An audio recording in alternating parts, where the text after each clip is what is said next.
guys, welcome to Home Sweet Homeschool. If you're new here, my name is Ashley and I'm a homeschooling mom to one. And in today's video, I'm going to share with you how we use the Brave Writer Arrow Guides along with Gather Round Homeschool in our homeschool. So, the first thing I want you to know about the Brave Writer Arrow Guides, if you have no idea what they are book guides that go along with whatever your read aloud is, and they're really just a natural approach to teaching language arts and literary elements. I really encourage you to go check out the Brave Writer website because they offer way more than just arrow guides, and you may find something else that you're interested in to use in your home.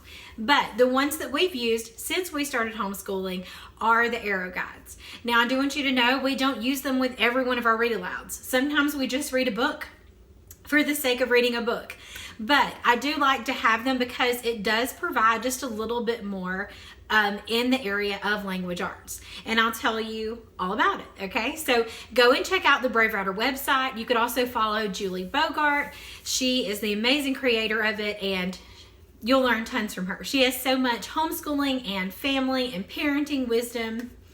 She will not disappoint. You've definitely got to check her out. So I am going to be looking at my notes because I don't want to miss any of these points. So we'll be looking down. So when you go and order your arrows, you can actually go to Google and do a search for single issue arrow guides from Brave Writer. And when you do that, it's going to pull up all of her issues. Now you have to remember, if you like a book that is on the list for this school term, those come out month by month, but you can find all the past issues for the arrow guides, and you can purchase them just like single use. You don't have to buy the whole year. So I always like to go look through her past ones and see if there's any books that work for us. So that's what you want to do. You want to go purchase your arrow guides. There are a ton of books on there. So you'll have a really fun time looking through all the books that are included, and you can pick out and purchase your guide. When you do that, make sure that you read the guidelines document that comes with it. So these are delivered to you through a PDF, and you need to read that guidelines book because that's going to tell you exactly how the arrow works. And if you are not one who just likes to kind of go with the flow and pull different things out of it, if you really want to take it and do it exactly as it is intended to be used, then you definitely want to use those guidelines to get yourself familiar with it, because it'll even give you a sample schedule. It'll give you a place to kind of check off the skills if you like to keep records like that. It is full of information. It tells you all about dictation, copy work, all the parts that you need to know about are going to be in those guidelines. So make sure when you open your PDF that you not only get the book PDF and read through it, but also read those guidelines. Those are so important. Okay, so how do I choose the books that we read? So a lot of times I'll look at what units we're going to do from Gather Round, and then I go look on the website, the Brave Writer website, and I'll just skim through them. I'll read some of the descriptions and see if they match up. And a lot of times I can find things that match up really well. Sometimes I do not, but for the majority of the time, I can find books that go with the Gather Round units. So that's usually what I do. So you just take the unit you're on, you go look through the list, and you pick one. It's just that simple. So that's what I did originally, and that's how I picked for this year the Wild Robot. And the reason why I picked this one is we were planning to do Oceana, and we ended up changing our minds, but we had already started this book, so we just kept going right through it. Just because this was about a robot that got stuck on an island, and Australia made me think of an island that he might get stuck on. I don't know. I made some kind of weird connection with it, okay? So I wanted to read this book anyway, so that's what I was pairing it with. But you could do anything. Like for Oceans, we did Swiss Family Robinson. For Europe, Mary Poppins. There's so many ones that you could choose. If you have older kids, you don't have to use arrows. There's boomerangs and slingshots that may work better for them, and darts for the younger kids. So definitely take a look at all of it depending on the ages of your kids. But this was the one that I selected. So we're going to kind of look at that one and see how we're using it. So a lot of times it's paired with the Gather Round unit, and other times it's just based on interest. It's looking through the list on the Brave Writer website and just picking one that we're interested in. We do that too. All right, as far as schedule goes, because somebody said, how do you fit it all in? Is it not too much? For us, it's not. I do not spend a ton of time doing read aloud. Number one, my son will not sit there that long. He does not enjoy sitting and listening to stories being read aloud, but I enjoy that time with him. So I try to keep that time short and sweet. So less than 10 minutes is spent reading from this book and discussing this book. Now, if you have kids that'll sit and listen, then that is wonderful. But for us, that doesn't happen. So I always say just a quick 10 to 15 minutes. That's how we fit this in along with Gather Round. We usually do the read aloud kind of first thing. We don't have a morning basket or anything like that. It just sits on our cart that's right back there. And when I roll in my homeschool stuff and we're ready to begin our day, we will read from the book. So maybe 10 minutes at the most, sometimes not that long. So that's kind of how we do it. Now, of course, you can take this and make this work any way you want to. If your kids listen better at nighttime before they go to sleep, do it then. It really doesn't matter. The key to all of homeschooling is to make it work for your family. If it doesn't work for your family, then it's not going to work. So it really doesn't matter what I say, but take it and make it work for you. All right. So this is what I do. So I print off the PDF. I think that's very important. I love to have a hard copy of things. I print the PDF off and I automatically go to week 1 and see what's up. So it's going to look like this. It's going to say week 1. It tells you what paragraph your kids are going to be working on. So you always want to make sure, like I don't know if you can see this. This will tell you where the paragraph is located that your kids are going to be working from. So as you're looking at week 1, week 2, week 3, week 4, you need to look at that to make sure that you have read that far so that your kids have heard the paragraph. That's important. So I always go ahead and look and see, which this one was easy. It was chapter 1, page 1. I knew we were going to get through that in no time. But you definitely want to look at that so you know what kind of pace you need to be reading this book at. Here's another thing. I don't worry that it says week 1, week 2, week 3, week 4. We do this at our own pace. And when we finish week 1, we move to week 2. It may be a week and a half, 2 weeks later. It doesn't matter. Okay? Make it work for you. So we look at this. All right? This is how we handle it in our house. I give my son a copy of that same paragraph. Okay? He gets this copy. He uses it to do his copy work from. His copy work is done in a spiral notebook. Nothing fancy. I do encourage him to write his neatest because I don't buy a handwriting curriculum. My goodness, he's in 7th grade. I just say, use your neatest and best handwriting, take your time, and do your copy work. Now, here's the thing about copy work. A lot of kids don't enjoy copy work. Some kids may look at this and be overwhelmed with that. And so they recommend that you say, how much do you think you can do today? And if your child says a few words, then you go with it. If your child can do the whole paragraph, then you go with it. For my son, he likes to do a sentence at a time. And for me, if I can get neat handwriting, a sentence at a time, I'll take it. I'm good with that. Okay? So that's how we handle the copy work. It's done in a spiral notebook. It's done at his own pace. Simple as that. Now, I do not mark up his copy work. If I'm asking him to do his best handwriting, I'm not going to go on there and mark those things up.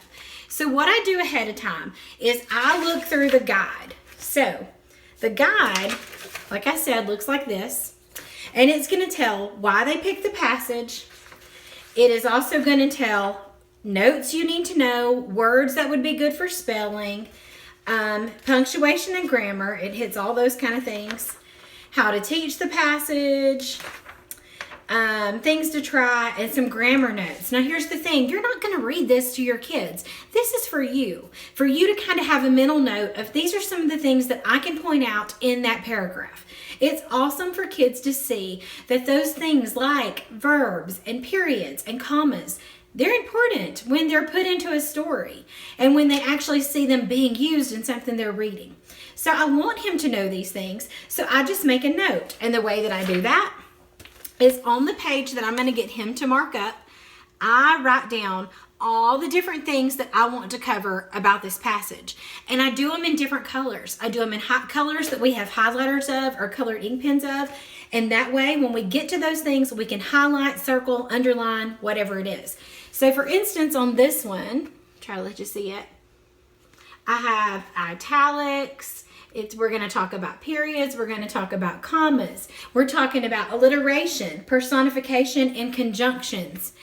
And I wrote them in different colors. And then he marks it up.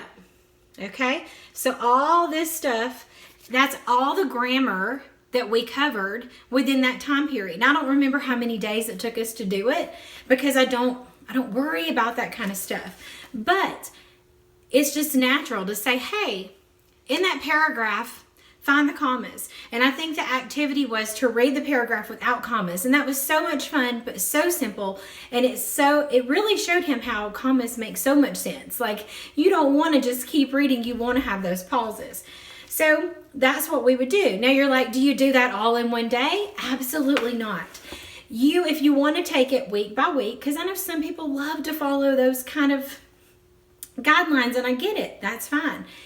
Then what you can do is space out your time and decide, hey, on the first day, we're going to look for periods. On the next day, we're going to talk about alliteration. On the next day, we're going to talk about conjunctions.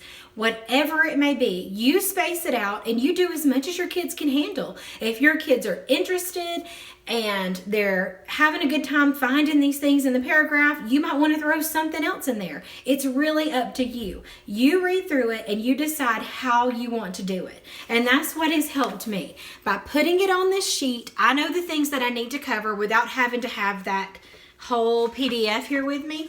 I know what we need to cover. We can find it. It gives him a quick review of it because so far it has been some review. And that works for us. And we just revisit it whenever we remember it, really. We may read the story and not do any of this, but it's here and ready for us when we're ready. So that's what I do every time we get to the next week. And so you'll see the same thing for week 2. Everything's already written on there, so I know exactly what I want to cover when we get here. Week 2's passage was on chapter 27, page 69. So I had to make sure that between the time we did week 1 stuff, before we started this, we needed to be that far. So that's kind of how we handle it week by week. Now, another thing that they have in there are big, juicy questions. Now, people use these in a variety of ways. I like them for discussion purposes. A lot of people use these as writing prompts for their kids, but for me, it's a discussion. And so what I like to do is I like to look at the big, juicy questions ahead of time, and it'll tell you, like, it'll say, like, on page 24 and things like that. So what I like to do is I like to mark in the book with yellow where the big juicy questions are so that I don't forget them. Because guys, if it's sitting right here and it's in a notebook and I'm reading this and my notebook's not with me, I'm probably not going to remember to do that big juicy question. So I just mark it here. I have the question on it and it's ready to go. So it does take a little bit of upfront planning on your part to know the things that you're going to want to talk about in the paragraph and to know where the big juicy questions are. So definitely check the big juicy questions out. They're at the back of the book and you can use them as discussion or as a writing prompt, whatever works for you. All right, another thing that's in there is, my light is so bright, I'm sorry, a literary element. So for the wild robot, the literary element that you're going to be covering is foreshadowing. So you kind of want to read that before you start the book, and you kind of want to have that in the back of your mind the entire time. That's important. You want to know that that's what you're going to be working on the entire time. This is great because it does give you page numbers, like on page 7, it talks about foreshadowing. Chapter 4 opens up with this paragraph. And so what I tried to do is mark that with orange. That way I would know this is where I could point out that this is happening, you know. So it's as simple as that. Just a little bit of upfront planning, and it's really simple to have it all ready to go. There also is a writing activity. This writing activity had to do with the literary element of foreshadowing. So you do a treasure hunt for the kids where the clue foreshadows where, like the clue they just found, foreshadows where the next clue is. And so they're practicing that literary element. And then after they do your treasure hunt, then you get them to practice by making their own clues, by hiding something and making their own clues. So that writing activity, I've noticed when we've done these arrows, the writing activities are super fun. We've always enjoyed them. And those are going to be at the back of the arrow guide. So that's how we use it. What I like to do at the end of the week, let me show you this. Now, you can do this a variety of ways. If you read the guidelines, it's going to tell you all about dictation. So you very well could just read out the paragraph and your kids could just write it. That works, okay? But there are other types of dictation. They talk about French style dictation and reverse dictation. And let me get my note card because I always get them mixed up. Okay, so French dictation is what I do. That's where you take the paragraph and you leave out words. You leave out maybe the words that you were using for spelling, or you just leave out words and sentences. And you start reading the sentence, your child will notice what words left out and they will fill them in. So that's exactly what I did here. I also like to leave out some of the things we talked about, like commas and periods, and see if he remembers to put those in. So that's French style dictation. You can also do reverse dictation at the end of that week, where you give them the paragraph already typed up, but with mistakes in it. You give them a red pen, you give them the editing marks page that comes in the guidelines, and you let them be the editor and they go in and they fix all the mistakes. So you could do whatever works for your children, or you don't have to do it at all. But that's kind of how we use it. I usually write it, leave some things out, and he fills it in. So that's what works for us, okay? So, like I said, for us, it's not overwhelming for us to do Brave Writer and Gather Round. And let me show you why. This was one of his lessons from Living Off the Land. This is one of the newest Brave Writer not Brave Writer, goodness gracious. This is one of the newest Gather Round units. I have a flip through if you want to see Living Off the Land. We started this unit. He got bored, so we've moved on to something else. But I'm going to keep it on the shelf because it's a good one.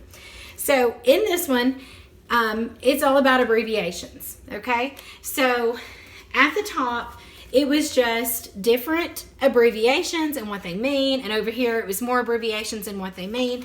And then all he was asked to do was, using the chart, study the charts and rewrite the medical notes using the correct initials and abbreviations. So, and I just got him to like mark through them instead of rewriting the whole thing.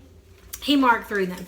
So that language arts activity from Gather Round probably took him less than 10 minutes. And another thing about Gather Round is you don't hit a language arts page every day. So I know a lot of people like to use Brave Writer to kind of fill in those gaps that they think is missing from Gather Round.